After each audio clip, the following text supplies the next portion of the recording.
Good morning, grade 3. Good morning, teacher. How's your day? We're good, teacher. Okay, now, what did you see in the picture? Yes, Teresa? There's a plant, there's an ocean, and there's a farm. Okay, very good. Now, based on the first picture, what did you see in the first picture? Yes, Shaan? Plants and trees, teacher. Okay. Have you seen a plants and trees? Yes, teacher. Okay, very good. Now, do you have plants at home? Yes, teacher. Okay, very good. Now, look outside our room. Do you see a plants and trees? Yes, teacher. And how do you take care of them? Yes, Teresa? By watering them and taking care. Okay, very good. Now, how do you take care of them?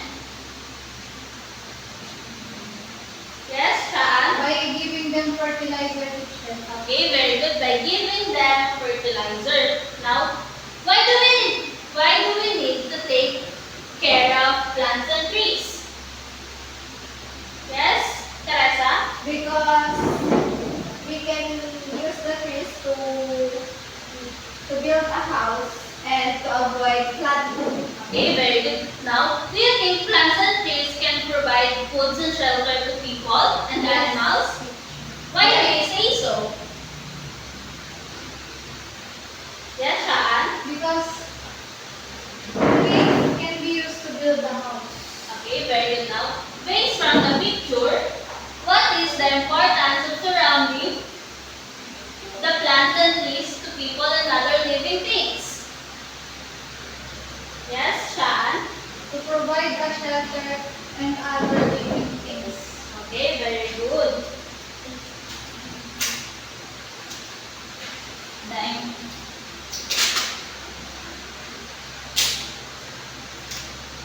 the importance of plants and trees can provide food and shelter to people and other living things. Please read. The importance of plants and trees can provide food and shelter to people and other living things. Okay, very good. Now let's proceed to the second picture. What did you see in the second picture?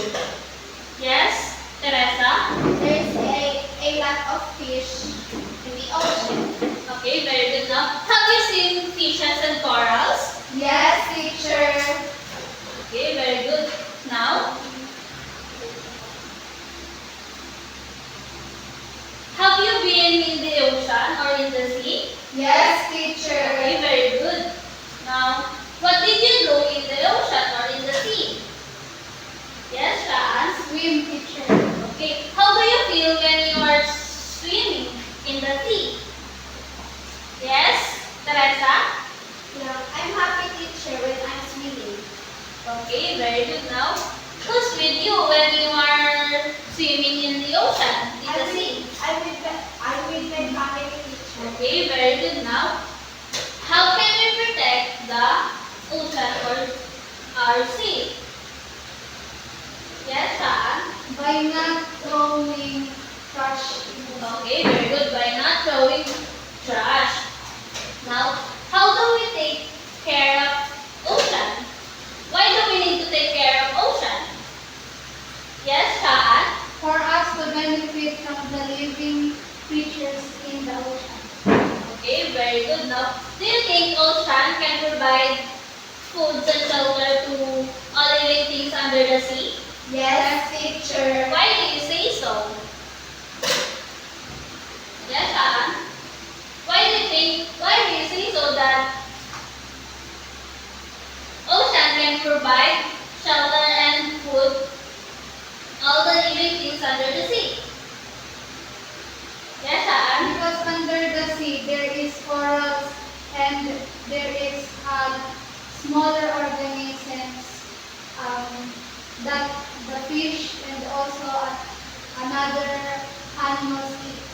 Okay, very good. Now, based on the picture, what is the importance of surrounding the ocean or sea to people and other living things under the sea? Yes, Shaan? We can get food, like seafoods under the sea. Okay, very good. Now, what do you think is the importance of plant? What do you think is the importance of sea and ocean? Yes, Teresa? The importance of sea and ocean can provide food and shelter to people, to the animals that living under the ocean. Okay, very good. The importance of the sea, it gives food to people and shelter to all living things under the sea. Please read. The importance of sea, it gives food to people and shelter to all the living things under the sea. Okay, very good. Now, let's proceed to the third picture. What did you see in this picture? Yes, Teresa? A farm picture. Okay. Okay, very good. Now, what animals did you see?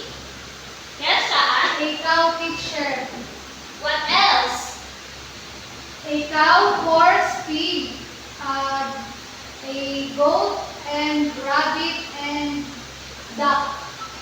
Okay, very good. Now, do you think these animals can provide foods to people? Yes, picture. Why do you say so? Yes, Shaan? Because the following animals give milk and meat to humans. Okay, very good. Now, do you have pet? Yes, picture. What kind of pet do you have?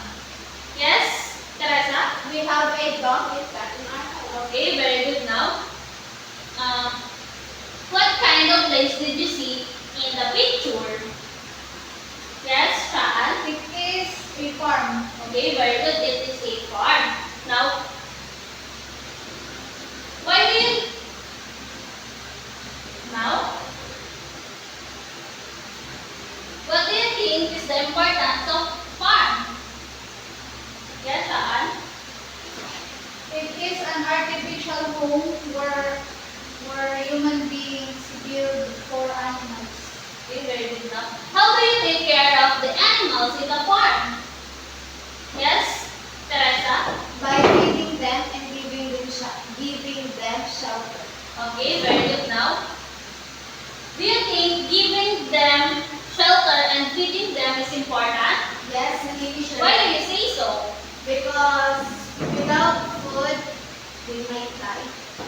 Okay, very good. Without food, they might die. Now, based on the picture, what do you think is the importance of a farm to people and other living things? Yes, Shaan? It gives shelter to animals. Okay, very good. It gives shelter to animals. Now, what is the importance of farm?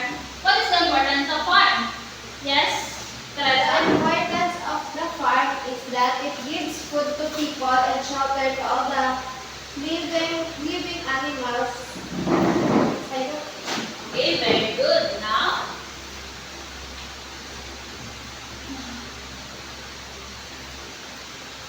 the importance of farm is to give foods to people and shelter to all living things in the farm. Please read. The importance of farm is giving food to people and shelter to all the living things in the farm. Now,